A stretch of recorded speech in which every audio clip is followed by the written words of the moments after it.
Assalamualaikum jamaah Umrah Persada Indonesia. Sesi kali ini kita akan belajar bersama tentang fikih umrah yang terdiri dari rukun umrah, tohara, salat safar, dan tuntunan berikhram. Kita mulai dari definisi umrah. Menurut bahasa, umrah artinya menyengaja berziarah ke Ka'bah atau sederhananya sengaja mengunjungi Baitullah dengan niat beribadah kepada Allah Subhanahu wa Ta'ala pada waktu, syarat, serta tata cara tertentu. Syarat wajib umrah antara lain muslim, berakal, balik, merdeka, dan mampu. Sedangkan rukun umrah antara lain ikhram, tawaf, sya'i, cukur, dan tertib. Sebelum kita membahas rukun umrah lebih detail, kita akan mulai pembahasan tentang tohara atau bersuci. Ada dua macam tohara. Pertama, bersuci dari hadas kecil dengan cara wudhu atau tayamum. Kedua, bersuci dari hadas besar dengan cara mandi atau tayamum. Kita akan masuk ke poin pertama, berwudhu. Berikut tata cara berwudu. Membasuh muka atau wajah, membasuh kedua tangan hingga siku-siku, mengusap sebagian kepala, membasuh kaki hingga mata kaki, tertib sesuai urutan. Bacaan setelah wudu. Asyhadu an la ilaha illallah wahdahu la syarikalah wa asyhadu anna Muhammadan abduhu wa rasuluh. Allahumma ij'alni minat tawwabin waj'alni minal mutatahhirin waj'alni min ibadikas salihin. Jika tidak ada jumlah air yang cukup, maka diperbolehkan bersuci dengan cara tayamum. Tayamum adalah menyapukan debu yang suci pada wajah kita dan kedua tangan. Ini cara bertayamum. Bacaan niat. Nawaitu tayamum li istibahati salatil mafrudati fardan lillahi ta'ala. Mengusap wajah 2 kali, mengusap kedua tangan hingga siku-siku, tertib dilakukan sesuai urutan. Cara tohara terakhir adalah mandi. Kapan kita bersuci dengan cara mandi? Pertama, keluar air mani. Kedua, hubungan suami istri. Ketiga, haid. Keempat, nifas. Kelima, wiladah. Dan terakhir, meninggal dunia. Berdasarkan hadis riwayat Abu Daud, wajibnya mandi adalah menyiramkan air ke seluruh anggota tubuh yang dohir, termasuk membasahi semua rambut, kepala, atau rambut yang lain. Perjalanan menuju tanah suci maupun sebaliknya memakan waktu sekira 8 jam perjalanan via udara. Pastinya beberapa waktu sholat akan kita lakukan di atas pesawat. Untuk itu, penting bagi kita mengetahui tata cara sholat safar. Sholat safar terdiri dari 2 cara, qashar dan jamak. Definisi qashar adalah meringkas sholat 4 rakaat menjadi 2 rakaat. Artinya, kita hanya bisa mengqashar sholat yang jumlah hitungan rakaatnya ada 4, antara lain sholat duhur, asar, dan isya. Berikut syarat-syarat sholat qashar. Perjalanan jauh atau safar tawil. Mengetahui bahwa qashar diperbolehkan. Perjalanannya diperbolehkan atau mubah. Memiliki tujuan. Tempat tujuannya jelas. Tidak bermakmum kepada orang yang menyempurnakan sholatnya. Niat qashar ketika takbiratul ihram. Tetap dalam perjalanan sampai selesainya sholat. Menjaga dari hal-hal yang dapat menafikan niat qashar. Berbeda dengan qashar, jamak adalah mengumpulkan 2 sholat dan dikerjakan dalam 1 waktu. Sholat yang bisa dijamak antara lain sholat duhur dengan asar dan maghrib dengan isya. Jamak terdiri dari 2 macam, jamak takdim dan jamak takhir. Jamak takdim adalah mengerjakan sholat di waktu yang pertama. Misalnya menjamak sholat duhur dengan asar. yang dikerjakan di waktu sholat duhur. Sedangkan jamak takhir ialah mengerjakan sholat di waktu yang kedua. Misalnya menjamak sholat maghrib dengan isya, maka kedua sholat tersebut dilaksanakan pada waktu sholat isya. Syarat-syarat jamak takdim. Tertib atau dilakukan secara berurutan. Niat jamak pada waktu sholat yang pertama. Bersegera atau mualah. Masih berstatus musafir sampai selesainya sholat yang kedua. Sedangkan syarat jamak takhir ada dua. Niat jamak di waktu sholat yang pertama. Tetap berada dalam perjalanan sampai selesainya sholat yang kedua. Setelah mengetahui cara bertayamum, sholat safar, lalu bagaimana cara sholat di pesawat?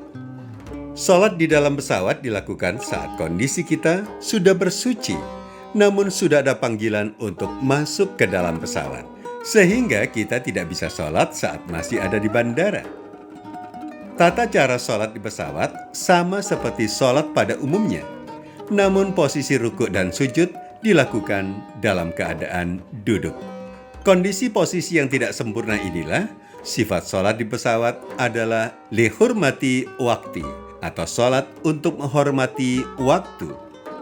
Setiap sholat lihurmati wakti wajib hukumnya untuk mengganti atau iadah saat mendarat.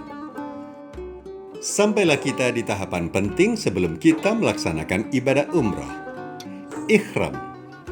Ada beberapa hal yang boleh dilakukan sebelum berikhram bagi perempuan maupun laki-laki. Disunahkan untuk mandi bagi laki-laki dan perempuan. Memotong kuku atau mencukur kumis. Mencukur bulu kemaluan dan mencabut bulu ketiak. Disunahkan memakai minyak wangi. Bagi laki-laki mengenakan 2 helai kain ihram warna putih yang dijadikan sebagai sarung dan selendang.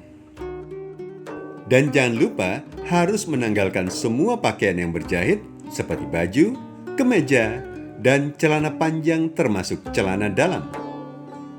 Bagi wanita tetap memakai pakaian wanita yang menutup semua auratnya kecuali wajah dan telapak tangan.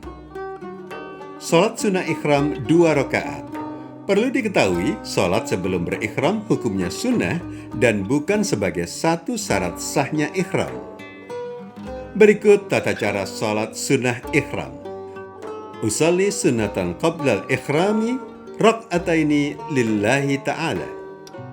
Lalu membaca surat-surat yang sunnah dibaca selepas Al-Fatihah. Rakaat pertama membaca surat Al-Kafirun. Rakaat kedua membaca surat Al-Ikhlas.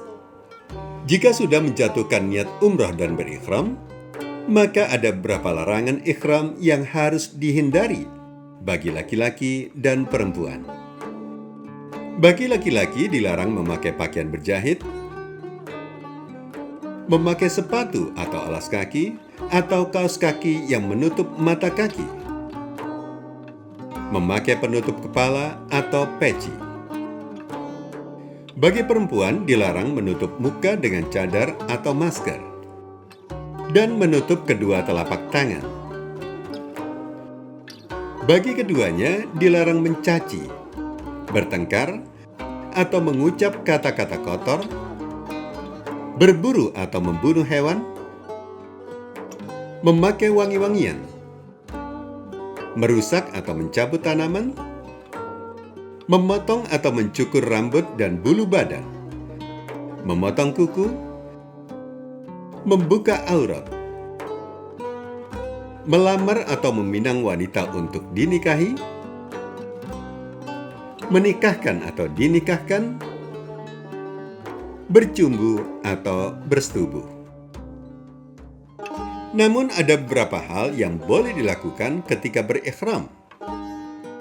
Antara lain, berteduh, berpayung, atau naik bus yang beratap, mencuci pakaian ikhram atau mengganti dengan yang bersih, mandi atau menyiram air ke tubuh, membalut luka, memakai cincin atau jam tangan. Rangkaian ibadah umroh yang pertama dimulai dari tawaf. Tawaf adalah kegiatan mengelilingi Ka'bah 7 kali putaran yang dimulai dari sudut Hajar Aswad dan berakhir di sudut Hajar Aswad pula, di mana tidak ada ketentuan doa-doa khusus yang harus dibaca. Selain tawaf sebagai bagian dari rukun umroh, ada 2 jenis tawaf lainnya yang bisa sahabat persada lakukan selama di Tanah Suci. Antara lain, tawaf sunnah, yaitu tawaf yang bisa dilakukan kapan saja, dan tawaf wada atau tawaf yang dilakukan sebelum meninggalkan kota Makkah sebagai penghormatan dan memuliakan Baitullah. Berikut tata cara tawaf. Berdiri di sebelah kanan sejajar dengan Hajar Aswad yang berada di sebelah kiri. Apabila dimungkinkan, mencium Hajar Aswad. Tetapi bila tidak, cukup mengisyaratkan tangan kanan ke arah Hajar Aswad dengan mengucap Bismillahi Allahu Akbar. Mulai dari sudut Hajar Aswad sampai dengan rukun Yamani dengan membaca Subhanallah walhamdulillah wala ilaha illallah wallahu akbar wala haula wala quwata illa billahil aliyyil azim.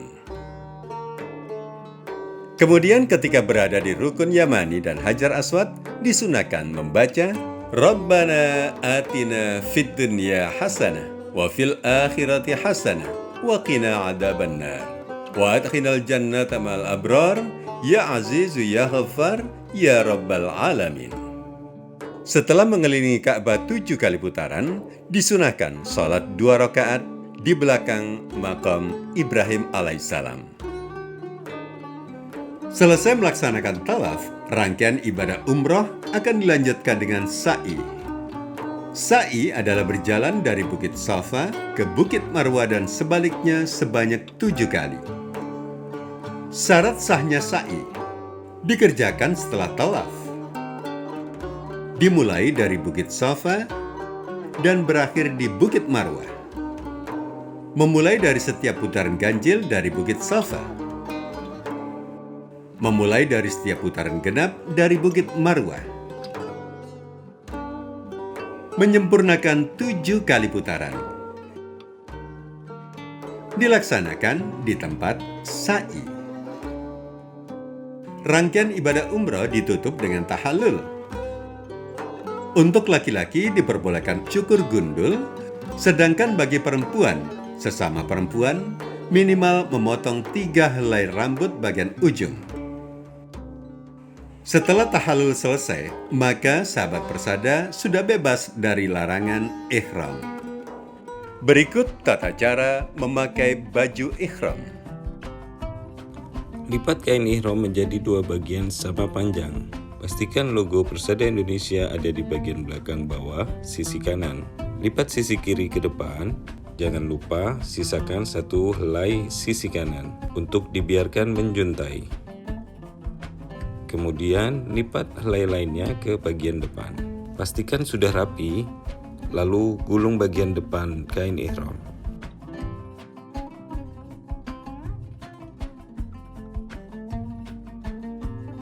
Setelah itu, gunakan sabuk ihram.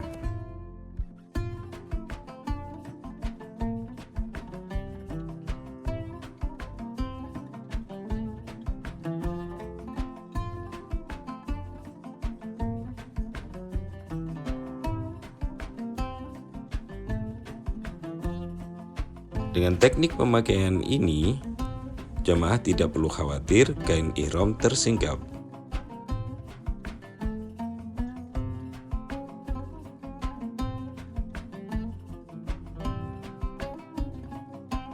Jamaah juga masih bisa berjongkok dengan leluasa.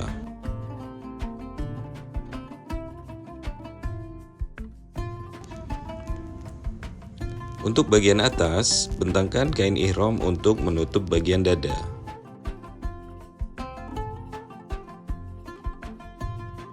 Pastikan bahu sebelah kanan tetap terlihat sebagai salah satu syarat sah ihram.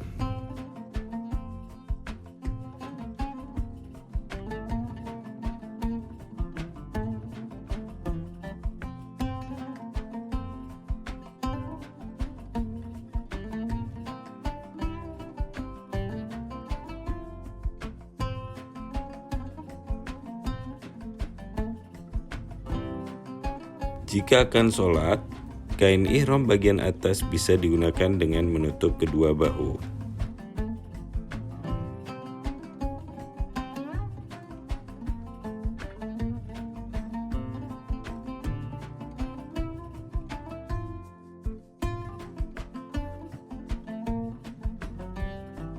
Demikian akhir dari materi fikih umrah.